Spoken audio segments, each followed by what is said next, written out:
Good morning. The 49ers have a kicker problem. While everybody was talking about Trey Lance, and rightfully so, that was the big news of yesterday, it's now time to unpack another challenge that the 49ers are dealing with. And yesterday morning, I reported that Jake Moody had strained his quad and was day-to-day. It sounds like that actually might be week-to-week, so he might not be available for week one.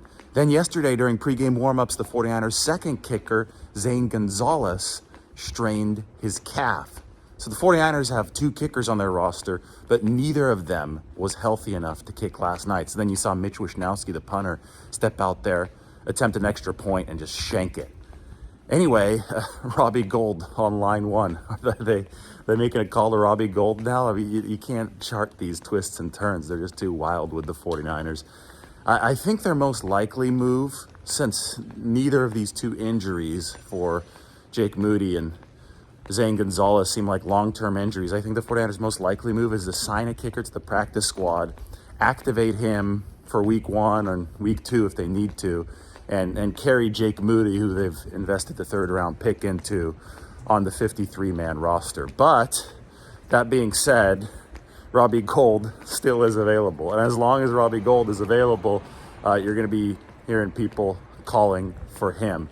To me, it's just unbelievable that the 49ers could suffer two kicker injuries in such a short period of time, a position that they've obviously tried to insulate with insurance, but neither of those two guys was available. This is obviously something the 49ers need to solve. It's something that's going to be getting a lot of scrutiny because they let go of a really good kicker in Robbie Gould. They decided to be a little bit more cap efficient, or they try to be a little bit more cap efficient. Well, guess what? You're not being efficient at kicker if the replacements that you brought in, if neither of those two guys is available. So here's how this is going to work today. We are going to be watching tape of the game, so stay tuned because there's going to be a lot to break down, especially on the fringes of the 49ers roster. That was the third preseason game. We're going to be fully unpacking in a rational way the Trey Lance situation, so be ready for that.